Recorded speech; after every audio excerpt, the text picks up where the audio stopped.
A veces lo que los hijos quieren olvidar, los nietos quieren recordar.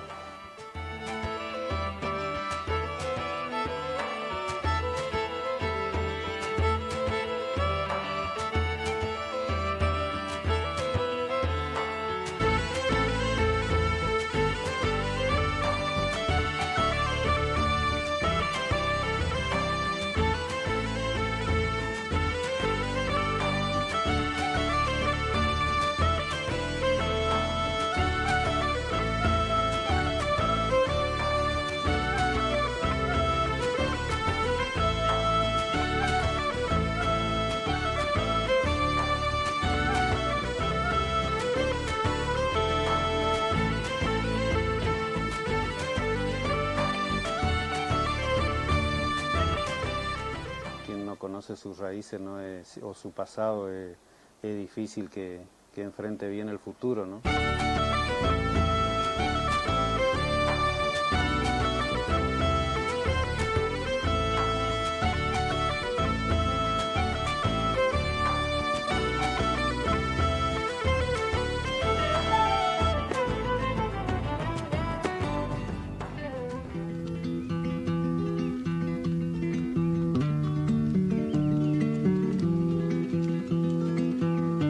Mi papá se llamaba Juan Bautista Echezarreta Mujica. Él nació en Villabona, que está a pocos kilómetros de San Sebastián. Caserío Albizu, Goena, Villabona, provincia de Guipúzcoa. Lugar exacto de nacimiento de Juan Bautista Echezarreta Mujica, el 24 de septiembre de 1889. Este es mi papá, flaco, bien vestido. Mirá qué bien arreglado está. Como muchos otros emigrantes del País Vasco, tuvo que salir porque se le venía encima el servicio militar que duraba 7 años. Le tocaba ir a Marruecos. Lo llamaron a papá y al otro. Y le dijo, mañana los dos tienen que irse al frente, esténse preparados. Pero uno tiene que ir. Y le dice entonces, sí, cómo no, sí. Entonces le dice uno al otro, vos te vas a ir, ¿eh? Por supuesto que no voy a ir, no, voy a ir. Se encontraron los dos en la montaña, que estaban disparando a Francia. Se va del País Vasco escapándose hacia Francia y tomando un barco. De esa manera llega a Buenos Aires ya por 1908. Tenía 18 años. La colectividad vasca se ayudaban mucho entre ellos. Entonces tuvo la suerte que Ramón Mendizábal, que ya era propietario de tambos y campos en la provincia de Buenos Aires y en otros lugares del país, lo toma como peón. Él estuvo en 9 de julio, provincia de Buenos Aires. Ahí se conoció con la abuela. Mi mamá se llamaba Josefa Ignacia Zurutuza Irastorza. Ya los Mendizábal la habían traído como cocinera porque mi abuela era cocinera profesional.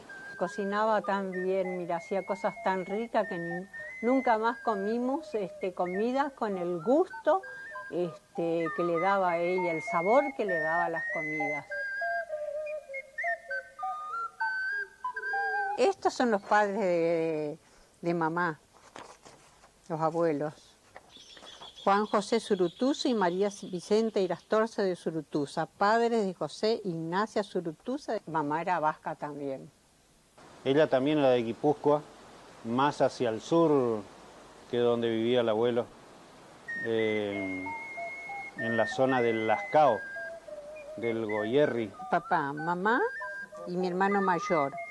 Esta es la hermana de papá y el marido. La hermana de papá y el marido, Letona. Este otro hermano. Y estos son los hijos.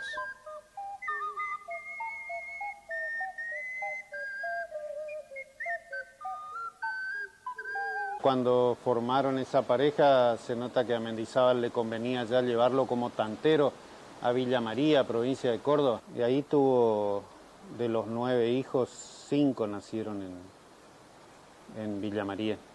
Mis hermanos sí, Pedro Antonio, el mayor, segundo José Ramón, La tercera, María Vicenta.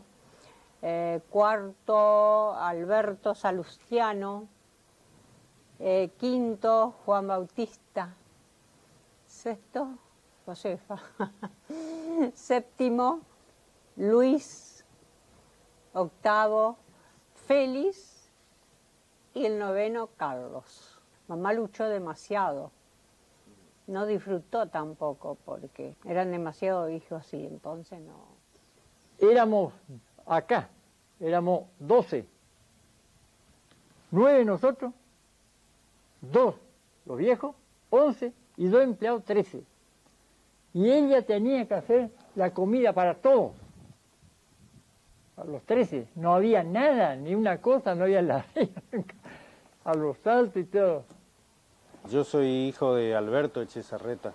Salustiano Alberto Echezarreta.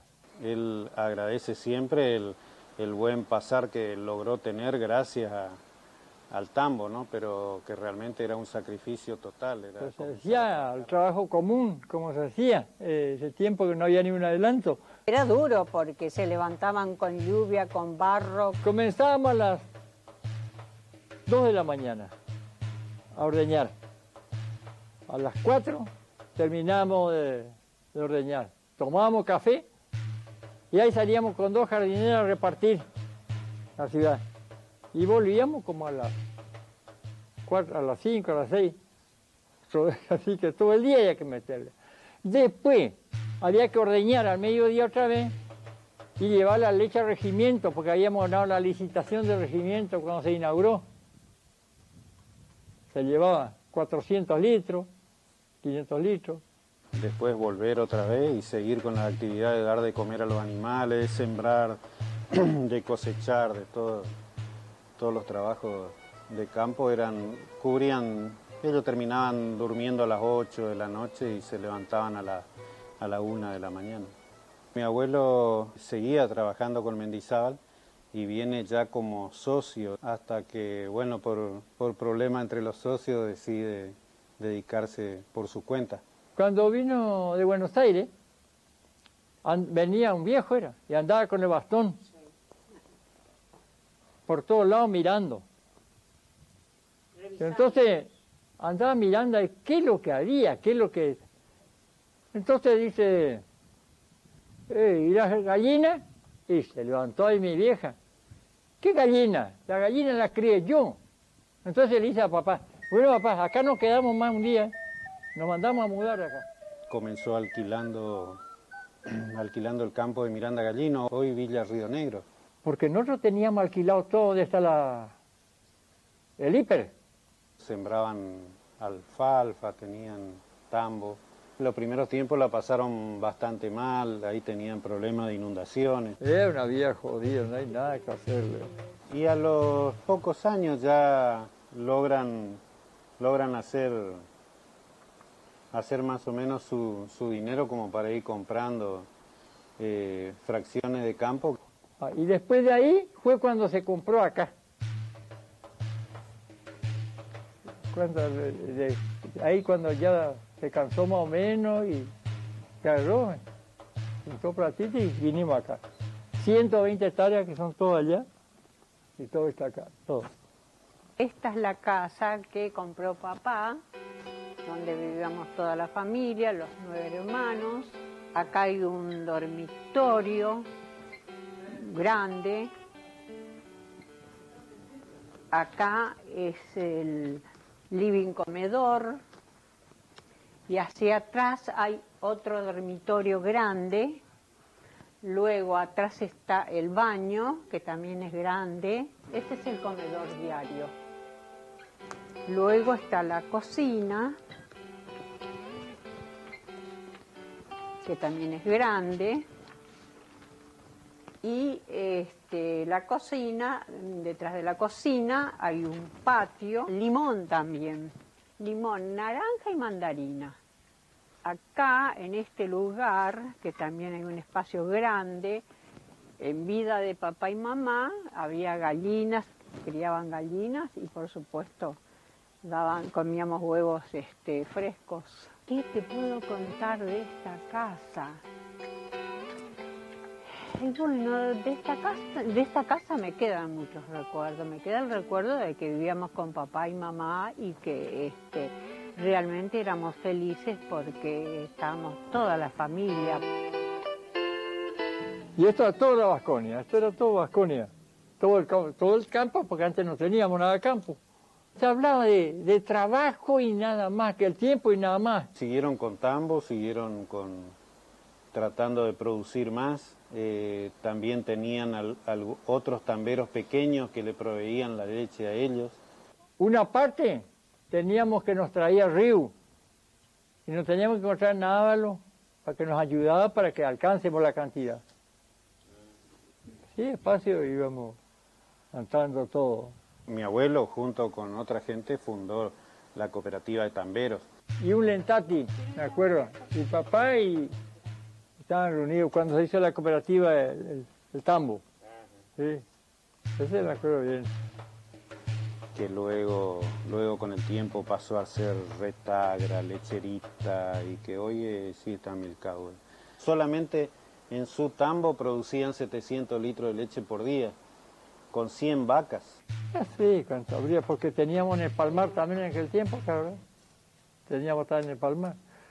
Así que tenía que calcular siempre un 200, 150, 300 a lo mejor.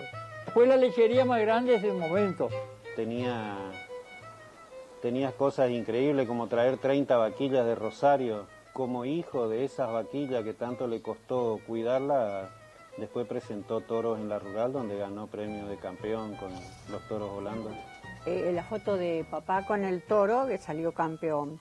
Y mi hermano mayor... Él tenía debilidad, sí, por todo lo nuevo. Él quería siempre ir innovando, a pesar de estar en una zona muy difícil para el tambo.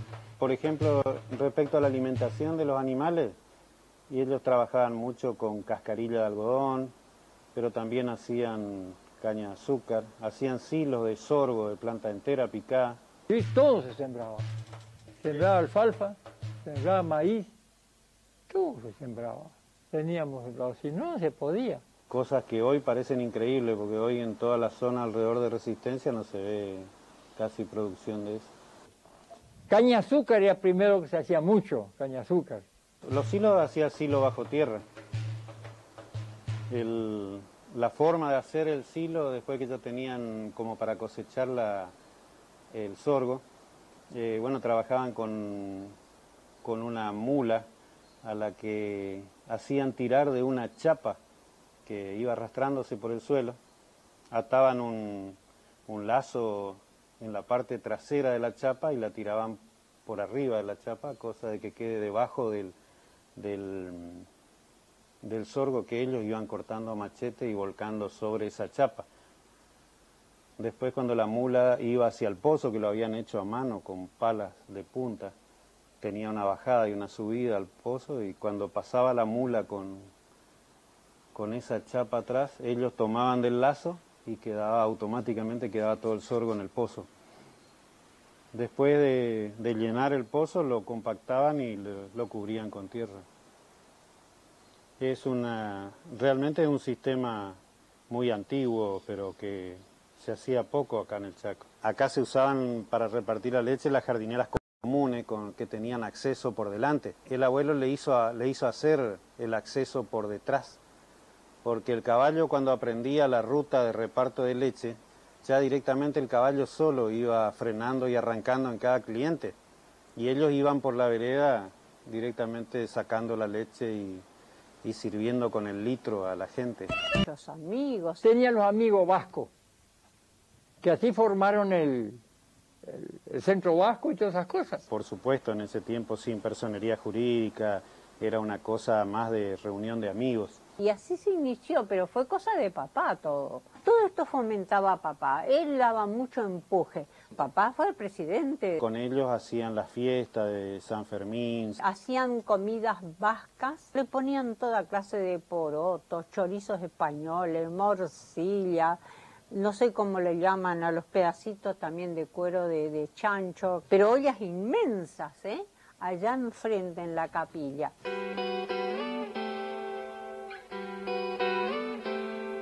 Estamos todos los hermanos. Esta es la capilla Sí, y esta es el portoncito de la casa de acá.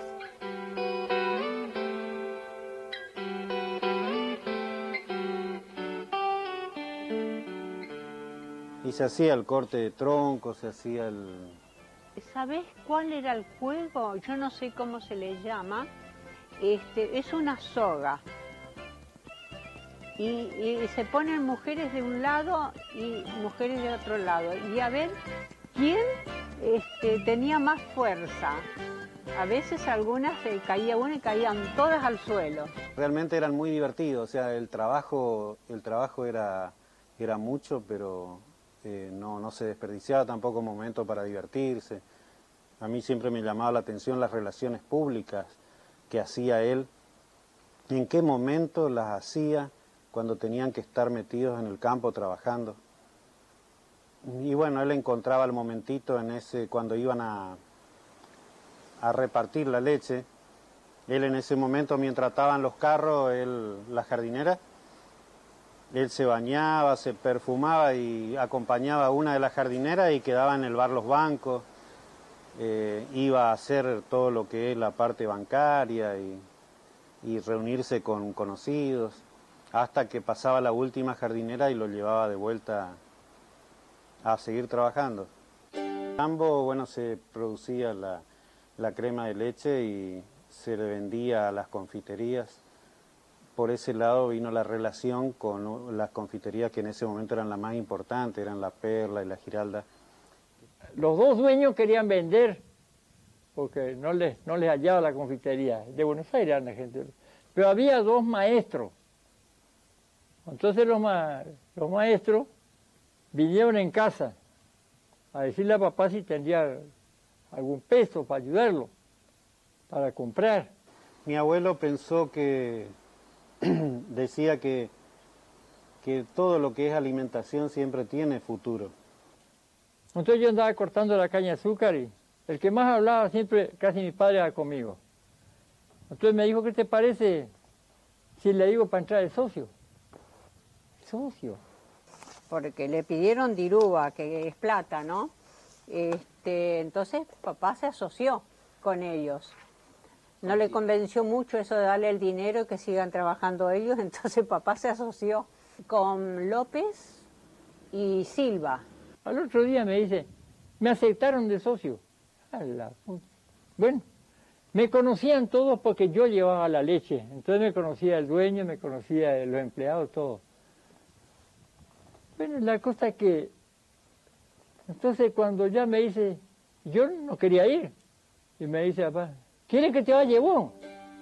¿Por qué si yo no sé ni hablar por teléfono, no sé nada? Yo voy ahí. Y el abuelo lo pone a mi papá como su representante dentro de la confitería.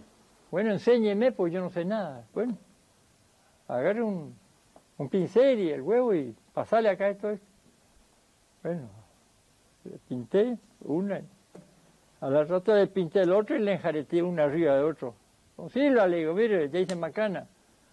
Bueno, no importa, vas a aprender ya. Durante varios años estuvieron ahí en La Perla, la Giralda, y la Giralda tenía una sucursal en el puerto de Barranquera. Facturaba mucho más la sucursal de Barranquera que las dos confiterías del centro de Resistencia. Los sábados había paseo alrededor ahí, todo. Mi hermana y yo trabajamos en la confitería. Mi hermana estaba en la Giralda y yo en la Perla. En la caja y despachar también masas, que eran, dicho sea de paso, muy ricas.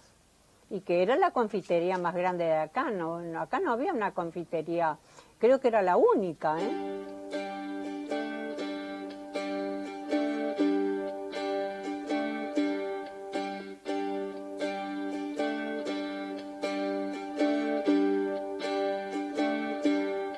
Por el año 55, 56, deciden dividir la sociedad y vender la confitería, porque así como el tambo era cansador, el trabajo de confitería también no lo soporta cualquiera. Y mi papá quedó con una parte de las utilidades de la venta de las confiterías y bueno, buscó para poner su propia confitería. Buscó por Misiones, por Entre Ríos, por Córdoba, por Buenos Aires.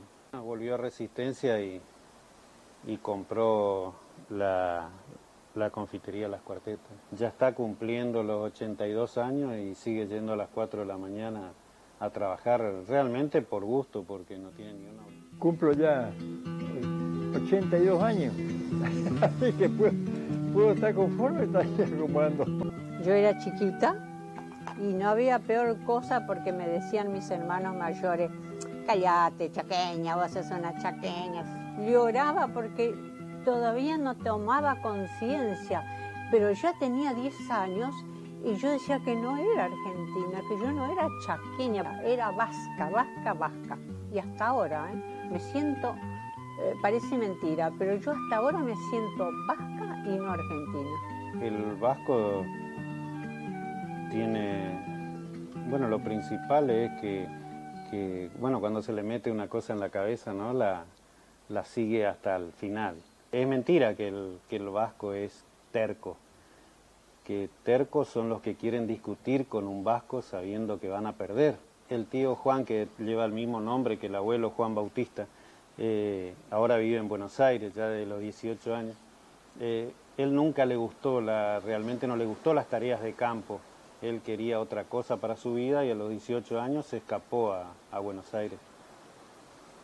Entre la anécdota que tenía de él, que le gustaba mucho el cine, era que una vez fue a pedirle al abuelo para que lo deje ir al cine. Y cuando le comenta esto al abuelo, el abuelo le dice, pero si ya han ido el año pasado, me cago en Judas, ustedes están llenos de vicios. Los abuelos hablaban vasco entre ellos. También lo hacía la abuela con las 2 hijas mujeres con las que compartían todo el trabajo de la cocina, de la huerta. Y mamá nos hablaba en vasco y nos decían a nosotros, pero ¿qué estás hablando vos? Nos decían cuando venían visitas. ¿Y qué estoy hablando? Estoy hablando como se debe hablar. Vos pensaba que todo el mundo tenía que hablar lo mismo que yo, no entendía mucho eso. Se podría decir que yo me siento vasco, pero pienso que si me sentiría vasco del todo ya estaría ya en el País Vasco viviendo. Nos quedamos acá en la Argentina a sacrificarnos y tratar de hacer todo lo que podemos porque queremos esta tierra que albergó a los abuelos cuando tuvieron que venir, ¿no? Y yo quiero mucho a la tierra argentina, o sea, yo siento como esa sensación de que esta tierra yo no la cambiaría por nada, pero en la parte humana, realmente cuando comparo lo que es el vasco con el argentino, es ahí donde tengo mis dudas, porque yo me siento, yo quiero ser como los vascos y no quiero ser como los argentinos. Yo descubrí en muchas de las actitudes del vasco, descubrí que estaba hasta errores, ¿no es cierto?, de proceder mío. Me di cuenta que hay mucho de genética, así que ya no traté de resolverlo más, total, de la culpa de la genética. Egoak ebaki banizkion, neria izango zen, ez zuen alde egingo. Egoak ebaki banizkion, neria izango zen, ez zuen alde egingo. Baina nonela. Mi establecimiento donde yo trabajo se denomina La Vasconia. Es una estancia que está al sudeste del Chaco, en la zona húmeda, y nos dedicamos a la cría de ganado, brafo, y también hacemos algo de cría de cuarto de milla, y últimamente anexamos lo que es turismo rural. La granja que tenía mi abuelo, el Tambo, se denominaba La Vasconia. Él le había puesto La Vasconia un poco por esa admiración que yo siento por mi abuelo, por todo lo que hacía. A medida que fui haciendo cosas en el campo me fui dando cuenta que él ya lo había hecho 50 años antes. todo eso, por eso le puse la Vasconia en sí.